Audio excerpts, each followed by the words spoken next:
नमस्कार, स्वागत है आपका पावर ब्रेकफास्ट में। आपके साथ मैं हूं नेहा आनंद। देख लेते हैं कि वीकेंड आ पहुंचा है, शुक्रवार है, तो इंटरनेशनल मार्केट से संकेत कैसे हैं। तो आज एक बार फिर से हरे निशान में कुछ शुरुआती संकेत दिखाई दे रहे हैं। एसजीएक्स निफ्टी की मैं बात कर रही हूँ, 200 अंकों से अधिक की स्ट्रेंथ दिख रही है। 16,000 के लेवल पर अब पहुंच चुका है एसजीएक्स निफ्टी। काफी उठापटक जारी है, लेकिन आज शुरुआत तो पॉजिटिव नोट पर हुई है। डाउ नास्डैक फ्यूचर्स के भी कुछ ऐसा ही हाल है। यहां पर भी हमने कुछ स्ट्रेंथ, ट्रिपल डिजिट स्ट्रेंथ बनते हुए देखी है। 190 अंकों की स्ट्रेंथ डाउ फ्यूचर्स दिखा रहे हैं। 120 अंक की तेजी के साथ 12,000 के करीब नास्डैक फ्यूचर्स भी दिखाई दे रहा है। सिमिलरली हमने देखा है कि कुछ समय पहले तक जो जापानीज मार्केट निके है, उसने भी 100 अंकों के आसपास की बढ़त के साथ शुरुआत की। ओके, अब यहां पर स्ट्रेंथ बढ़ती दिखी है। 218 अंकों की मजबूती यहां पर दिखाई दे रही है और बाकी मार्केट्स ने भी आप कह सकते हैं शुरुआत ही की है। कमोडिटी मार्केट में तो काफी उठापटक है। सोना चांदी जहां अपने आप को मल्टी वीक हाइस पर मेंटेन किए हुए हैं। कच्चे तेल में बहुत भारी उठापटक दिख रही है। क्या कुछ हुआ है कल अमेरिकी या बाकी ग्लोबल मार्केट्स में, आज किस प्रकार के ट्रिगर्स हैं, समझाने के लिए मेरे सहयोगी दीपांशु स्टूडियो में जुड़ चुके हैं। Deepanshu, good morning. खुश तो क्या ही कहें, क्योंकि अब हम पूरी तरह से ग्लोबल मार्केट के संकेतों पर निर्भर हैं। 2 दिन गिरता है, 2 दिन बढ़ जाता है, आज वैसे ही होता दिख रहा है। तो क्या कुछ हुआ है कल? एक राहत की सांस ले रहे हैं बाजार और अच्छी बात है। इसके बावजूद कि कल अमेरिका से कुछ ज्यादा खास आपको सहारा नहीं मिला, बट उसके बावजूद एशियन मार्केट्स ने डिसाइड करा है कि आज हम पॉजिटिव खुलेंगे। एसजीएक्स डबल सेंचुरी आपके सामने लगाते हुए इस समय दिख रहा है और बाकी एशिया के बाजारों में अच्छा कारोबार है। डाउ फ्यूचर्स और नास्डैक फ्यूचर्स से भी आपको सहारा मिलते हुए दिख रहा है, तो थोड़ा मूड पॉजिटिव है। कुछ ज्यादा ही सेलिंग का माहौल हो गया था और हम देखते भी हैं एक रिलीफ इस समय बाजारों में आते हुए दिख रहा है। अब तो डाउ फ्यूचर्स भी ऑलमोस्ट 200 अंक ऊपर ही आपको ट्रेड करते हुए दिखेंगे। हालांकि कल अगर आप जैसा हाईलाइट कर रही थी नेहा, बहुत ही वॉलेटाइल सेशन अमेरिकी बाजारों में हमने देखा। कल जब हमारे बाजार बंद हुए तो डाउ फ्यूचर्स लगभग 450 अंक नीचे थे, तो उसके मुकाबले में देखें तो लगभग 235-240 अंक फिसल कर डाउ बंद हुआ, तो उतना खराब नहीं था। शुरुआत कमजोर हुई, उसके बाद थोड़ी रिकवरी आई, बट 550 पॉइंट्स की रेंज में काफी उतार चढ़ाव वाला आपने ट्रेड होते हुए देखा और उस रेंज के बिल्कुल बीच में डाउ बंद होते हुए कल आपको दिखा है। आईटी से अभी भी सहारा नहीं मिल रहा, हालांकि नैस्डैक की गिरावट जरूर थोड़ी कम हुई है। कल सिर्फ 1/4% ही नीचे था। S&P 500 करीब आधा % गिरा है, ऊंचाई से 19% नीचे है, तो वो बेयर मार्केट टेरिटरी के बेहद करीब है इस समय। बट ब्रॉडर मार्केट्स में आपने थोड़ी खरीदारी होती हुई देखी है। रसेल 2000 हल्की बढ़त ही सही, बट एटलीस्ट बढ़त के साथ बंद होते हुए दिखा है। तो काफी वॉलेटाइल सेशन था। निवेशक डिसाइड नहीं कर पा रहे थे किस डायरेक्शन में जाना है, बट उतना खराब नहीं था जितना कल हमारे बाजार जब बंद हो रहे थे तब संकेत आपको आते हुए दिख रहे थे। ऑफ कोर्स परसों की 1165 अंकों की गिरावट के बाद बॉन्ड यील्ड्स भी थोड़ा कूल ऑफ हुई हैं, 2.8% पर आ गई हैं। तो जो 3.25% का हाई था, वहां से हमने देखा है कि कूल ऑफ होकर अब 3% के नीचे ही बॉन्ड्स आपको पिछले कुछ दिनों से दिख रहे हैं। पर अभी भी आईटी शेयर्स पर दबाव जारी है। कल एप्पल का शेयर फिर से 2% टूटा है। कंज्यूमर शेयर्स पर तो हम देख ही रहे हैं 2-3 दिनों से दबाव था, वो कल भी आपने आते हुए देखा है। तो भरोसा उतना नहीं आया है, बट हाँ, थोड़ा सेलिंग प्रेशर कल यूएस में आपने कम जरूर होते हुए देखा है। यूरोप में अभी भी गिरावट थी, इन्फ्लेशन की चिंता वहां पर ज्यादा हावी होती हुई दिखी थी, तो 1 से 2% यूरोप के बाजार कल फिसले हैं। वहां पर भी हमने देखा जैसे कि यूके का इन्फ्लेशन 40 साल की ऊंचाइयों पर है। कमोडिटी बाजार जैसा आप हाईलाइट करी थी, यहां पर और भी ज्यादा कल वॉलेटिलिटी होती है। देखिए कच्चे तेल को देखिए, कल शाम को एक राहत की संकेत आई थी हम जैसे कंज्यूमर्स के लिए, क्योंकि ऑलमोस्ट $5-6 कल फिसला था, पर उसके बाद ऑलमोस्ट पूरी रिकवरी करके वापस 111 पर आपको ब्रेंट इस समय आते हुए दिख रहा है। तो उन्हीं लेवल्स पर आ गया जहां से कल गिरा था। देखते हैं आज का सेशन कैसा रहेगा यहाँ पर। इसके अलावा डॉलर इंडेक्स ये लगातार हम देख रहे हैं, वो 104 के पार जब गया था 20 साल की ऊंचाई, वहां से थोड़ा इस पर प्रेशर पड़ते हुए दिख रहा है। तो 2 हफ्ते के निचले स्तर पर डॉलर इंडेक्स आपको इस समय आते हुए दिख रहा है। 103 के लेवल कर भी नीचे आ गया है। वहीं सोने और चांदी में 2-3 दिनों से हम एक हल्का सा रिबाउंड आते हुए देख रहे हैं। डॉलर की कमजोरी से भी सहारा मिल रहा है, तो करीब 1 हफ्ते की ऊंचाई पर है सोना और 1.5 हफ्ते की ऊंचाई पर आपको चांदी ट्रेड करते हुए दिखेगी। और बेस मेटल्स में भी अगेन ये हफ्ता काफी वॉलेटाइल रहा है, बट कल एक अच्छा रिबाउंड आया। हमारे बाजार के टाइम पे भी हम देख ही रहे थे, जिंक एल्यूमिनियम दोनों ही 2 हफ्ते की ऊंचाई पर है। तो ओवरऑल थोड़े संभले हुए ग्लोबल संकेत दिख रहे हैं। वॉलेटाइल काफी हैं, बट जो सेलिंग प्रेशर पिछले कुछ दिनों का दिख रहा था, कल उतना नहीं आते हुए दिखा है। Point taken. Thank you so much Deep हमारे साथ जुड़ने के लिए और इक्विटी कमोडिटी बाजार का ग्लोबल हाल दर्शकों के सामने रखने के लिए। चलिए इससे पहले हम आगे बढ़े, देख लेते हैं कि कल संस्थागत निवेशकों की तरफ से प्रदर्शन कैसा रहा है। तो स्थिति में कोई बहुत बदलाव नहीं है। इनफैक्ट FIIs की जो बिकवाली थमी थी वो कल थोड़ा सा ज्यादा बढ़ गई है। 4,900 करोड़ के आसपास की कैश स्पेस में बिकवाली देखने को मिली है। डीआईआईज थोड़ा सा आप कह सकते हैं साथ लगातार दे रहे हैं, 3226 करोड़ की खरीदारी वहां से देखने को मिली है। और एफएनओ स्पेस में एफआईआईज लगातार अपना सहारा दे रहे हैं, 16,000 करोड़ के पास की खरीद हमने वहां पर बनते हुए देखी है। तो जिस तरह के संकेत ग्लोबल मार्केट से मिल रहे हैं जो कि अच्छे हैं, अगर हम एफआईआईज की बिकवाली को एक तरफ रख दें तो इन सब के बीच हमारे मार्केट में क्या रणनीति अपनानी है, क्या ट्रेडिंग रेंज होगी, इस पर बात करने के लिए जी बिजनेस के मैनेजिंग एडिटर अनिल सिंघवी हमारे साथ जुड़ चुके हैं।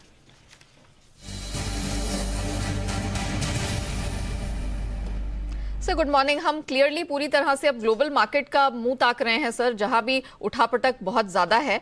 सर आज रेंज क्या होगी गिवन द फैक्ट कि थोड़े रिलीफ के संकेत हैं इनिशियल? Good morning. यार थोड़े नहीं, बहुत ज्यादा रिलीफ के संकेत है। कल बाजार बंद होने के बाद किसी को अंदाजा नहीं था कि हम 200 पॉइंट ऊपर भी खुलने के सोच सकते हैं। तो दिन के लो पॉइंट पर कल हम बंद हुए। अमेरिकी बाजार में जिस तरह का प्रदर्शन हुआ है वो उम्मीद से काफी बेहतर रहा है। पहले खराब दिख रहे हैं इंडाइसेस आपको, लेकिन इससे कहीं ज्यादा खराब हो सकते थे। और 31,200 की अहम लेवल पर कल अमेरिकी बाजार डाउ पर पहुंचे। और आप देखिए एग्जैक्टली 31,000 का लो बनाया और बंद होते होते 31,250 को भी होल्ड किया। यानी कि सबसे इंपॉर्टेंट सपोर्ट लेवल को कल अमेरिका ने होल्ड किया, ठीक उसी तरह से जैसे सबसे इंपॉर्टेंट सपोर्ट लेवल को कल हमने भी होल्ड किया, 15,750 15,800 की रेंज को। तो दोनों ही हमारे बाजार, वहाँ के बाजार बहुत नाजुक लेवल पर है। और यहाँ से अगर एक अच्छी रिकवरी मिल जाती है तो कम से कम आपके लिए नीचे की रिस्क कम हो जाती है। सो आज के लिए भाई सपोर्ट रेंज हम 15,750 15,800 को मानकर चलेंगे। फ्रेश कमजोरी होनी है तो 15,700 के नीचे ही होनी है। तब तक आप जितने कमजोर हैं उतने ही कमजोर हैं। 16,075 आपके लिए हल्की फुल्की रुकावट की जगह है। इसको पार करके टिकेंगे तो फिर आगे बड़ी मजबूती बनने के आसार बनेंगे, जो कि 16,200 से 16,300 की रेंज में निफ्टी को आगे बाद में ले जा सकता है। बैंक निफ्टी का जहां तक सवाल है, बैंक निफ्टी भी एग्जैक्टली बिल्कुल अच्छे सपोर्ट लेवल के नजदीक बंद हुआ है, जो 33,000 का है, 33,300 का है। सो अब आज के लिए सपोर्ट 33,000 33,150 बैंक निफ्टी पर सपोर्ट के तौर पर काम करेगा। और ऊपरी स्तरों पर 33,800 से 34,000 की रेंज है, जहां पर बैंक निफ्टी में सप्लाई आती हुई दिखेगी। तो इन लेवल्स और इन रेंज पर आपको रखनी है नजर।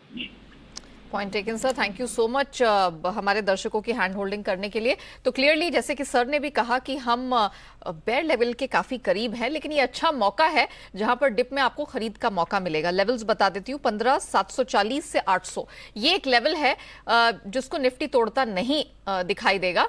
यहां पर आपको खरीद के मौके मिलेंगे। अपर बैंड में 16,000 16,075 ये लेवल टूटता है तो अपसाइड में 16,200 से 300 तक का लेवल अनिल सर जाते हुए देख रहे हैं। सिमिलरली बैंक निफ्टी में भी वो बिल्कुल 1000 पॉइंट की रेंज है, 33,000 33,150 ये सपोर्ट रेंज का काम करेगी। और अपर बैंड 33,800 से 34,000 का बनते हुए दिखाई दे रहा है। चलिए हमने ये तो जान लिया कि ब्रॉडर मार्केट्स में आपको क्या कुछ करना है, लेकिन खबरों के दम पर कहां एक्शन रहेगा। स्टॉक्स इन न्यूज की पूरी लिस्ट है तैयार और इस लिस्ट को पेश करने के लिए मेरे सहयोगी अरमान स्टूडियो में जुड़ चुके हैं। अरमान गुड मॉर्निंग।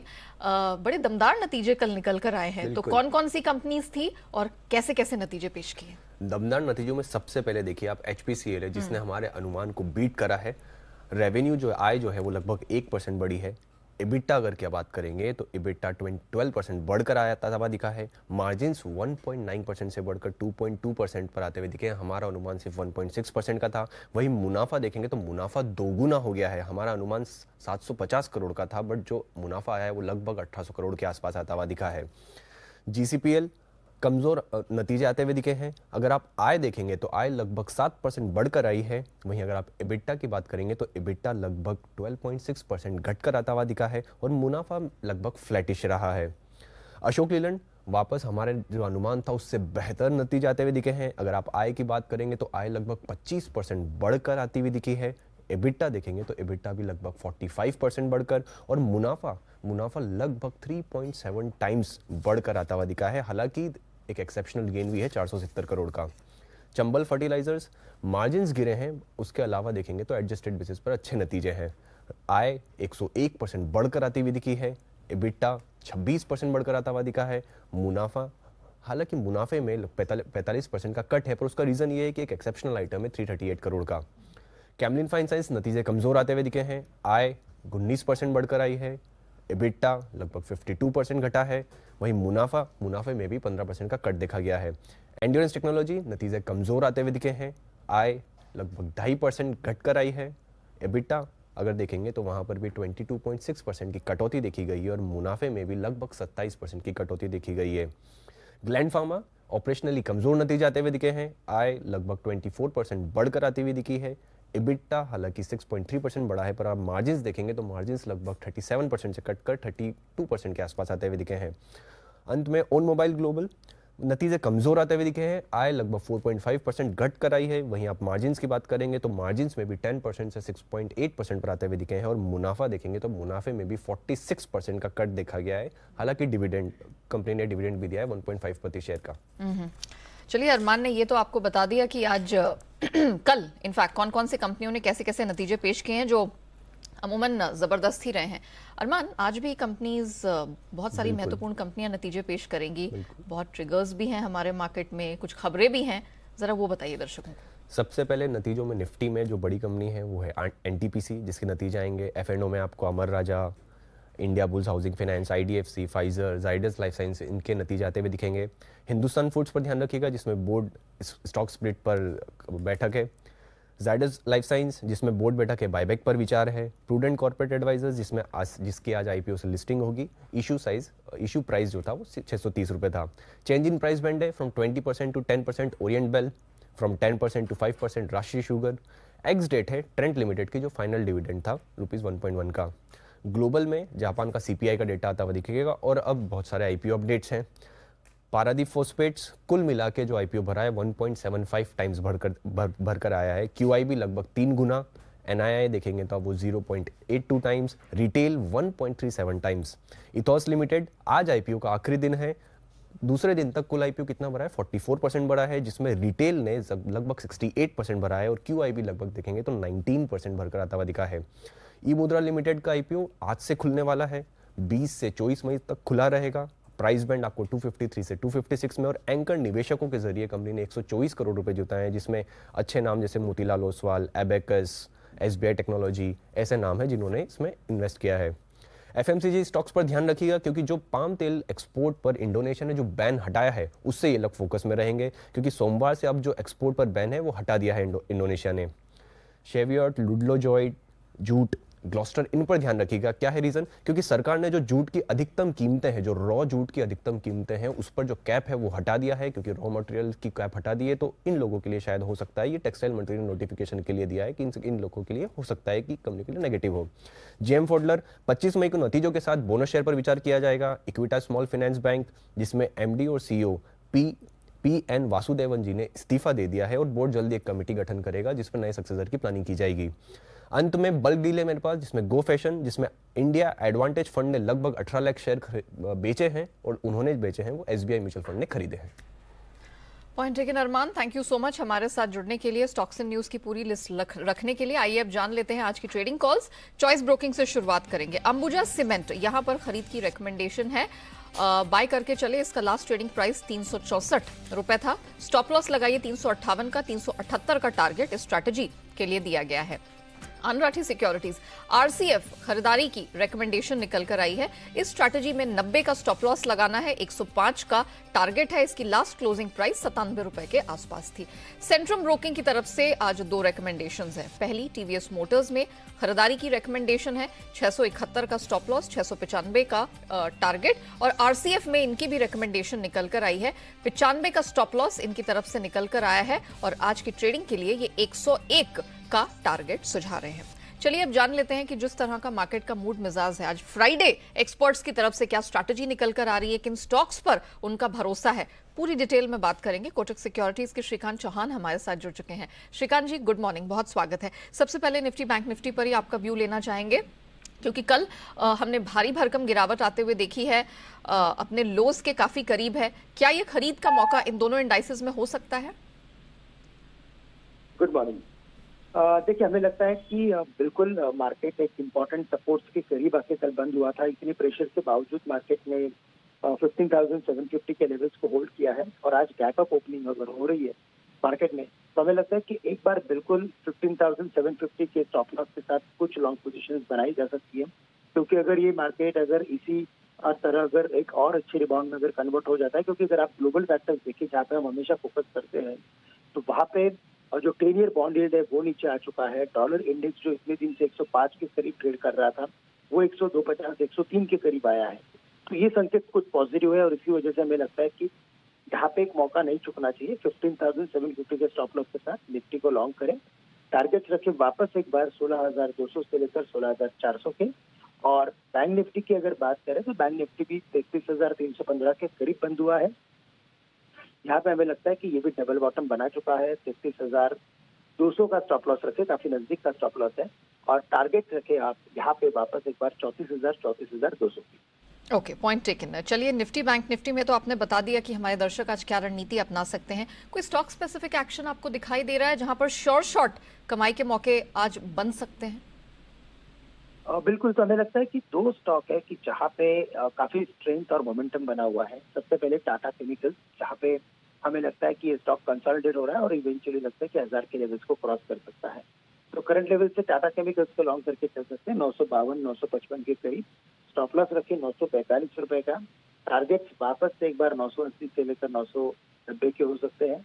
और साथ ही साथ टाटा मोटर्स, यहाँ पे हमें लगता है कि तेजी बन सकती है। टाटा मोटर्स की कल की क्लोजिंग 399 400 के करीब की थी। स्टॉप लॉस रखिए 393 का, टारगेट रखिए 415 के। ओके, चलिए, तो टाटा कैम, टाटा मोटर्स में आपकी तरफ से रिकमेंडेशन आई है। हमने कल देखा कि across the board Nifty bank Nifty तो प्रेशर में थे, सारे इंडाइसेस यहाँ पर लाल निशान में रंगे हुए थे। क्या ब्रॉडर इंडाइसेस के साथ साथ आपको कोई चुनिंदा ऐसे इंडाइसेस हैं जिन पे भरोसा अभी बन रहा है या कंप्लीटली अवॉइड? हमें लगता है कि सबसे पहले ये जो निफ्टी है या बैंक निफ्टी है, अगर अगर तेजी बनती है तो फिर बाकी सभी इंडाइसेस में धीरे धीरे एक पिकअप हमें देखने मिलेगा। और ऑटो इंडेक्स, यहाँ पे हमें लगता है कि काफी मोमेंटम आ सकता है आने वाले दिनों में। यहाँ पे हमें लगता है कि सिलेक्टिव स्टॉक्स बिल्कुल चलेंगे। कल अशोक लेलैंड के नंबर्स काफी अच्छे आए थे और बजाज ऑटो के नंबर्स भी अच्छे थे, महिंद्रा एंड महिंद्रा के नंबर्स अच्छे थे। तो हमें लगता है कि अगर किसी सेक्टर ने अगर अच्छे नंबर्स डिलीवर किए हैं तो वो है ऑटो। और इसी वजह से यहाँ पे फोकस करके चले और इन्हीं स्टॉक्स में हम ज्यादा फोकस करेंगे। बजाज ऑटो हमें लगता है कि काफी स्ट्रॉन्ग कैंडिडेट है और महिंद्रा एंड महिंद्रा अगर करंट लेवल से खरीदते हैं तो शायद ये स्टॉक एक बार वापस 950 के लेवल्स बिल्कुल दिखा सकता है। साथ ही साथ एफएमसीजी स्टॉक्स पे भी ध्यान रखें, सेक्टर पे भी ध्यान रखें। वहाँ पे भी हमें लगता है कि आईटीसी के पीछे बाकी स्टॉक्स में भी अच्छी तेजी बन सकती है। Point taken. Shrikant ji, thank you so much अपनी स्पेसिफिक स्टॉक स्पेसिफिक स्ट्रैटेजीज रखने के लिए। एंड ऑफ कोर्स सेक्टर्स में, जैसे कि श्रीकांत जी ने कहा ही, ऑटो उनके रडार पर रहेगा, उस सेक्टर की चुनिंदा कंपनियां, और एफएमसीजी पर भी आपको ध्यान देकर चलना है। चलिए, इक्विटी स्पेस के बाद अब बारी आती है कमोडिटी बाजार की, और इसकी रणनीति पर बात करने के लिए एसएमसी ग्लोबल की वंदना भारती हमारे साथ जुड़ चुकी हैं। वंदना, गुड मॉर्निंग।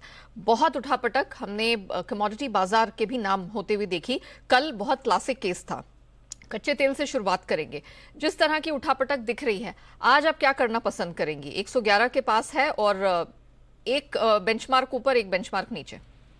जी नेहा, गुड मॉर्निंग।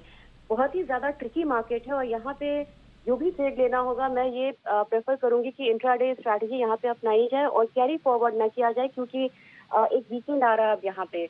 और यहाँ पे मुझे नेहा लग रहा है कि ऊपर की तरफ सस्टेन करना थोड़ा सा मुश्किल लग रहा है। पॉजिटिव ट्रिगर्स थोड़े से यहाँ पे मिसिंग है, तो मेरे ख्याल से यहाँ पे सेलिंग साइड में ही रहना चाहिए। क्रूड में 8550 थोड़ा मुझे लग रहा है कि जंप देखने को मिलेगा यहाँ पे। 8550 के लेवल से यहाँ पे एक बार सेलिंग इनिशिएट करना चाहिए। 8400 का टारगेट रखना होगा। स्टॉप लॉस यहाँ पे रखना होगा 8625 का। और मुझे लगता है नेहा, अगर ओवरऑल देखा जाए तो एक 8100 से लेके 8800 ये एक मेजर रेंज है जिसमें कि अभी ये कमोडिटी ट्रैप्ड है और इससे बाहर अभी निकल नहीं पा रही है। तो सपोर्ट और रेजिस्टेंस के बेसिस पे ही यहाँ पे ट्रेडिंग किया जा सकता है। बिल्कुल। कच्चा तेल ही नहीं, सोने चांदी की भी बात करें तो ये एक दायरे में फंसकर रहेगी। हालांकि कल हमने वो कोशिश देखी जिसके दम पर 1 से 2 हफ्ते के हाइस के पास सोना और चांदी दोनों ट्रेड कर रहे हैं। डॉलर इंडेक्स एक उसको रिवाइव करने में इसका बहुत बड़ा हाथ रहा है, क्योंकि थोड़ा वो करेक्ट हुआ है। क्या लगता है, आज कुछ खरीदारी की जा सकती है सोने और चांदी में?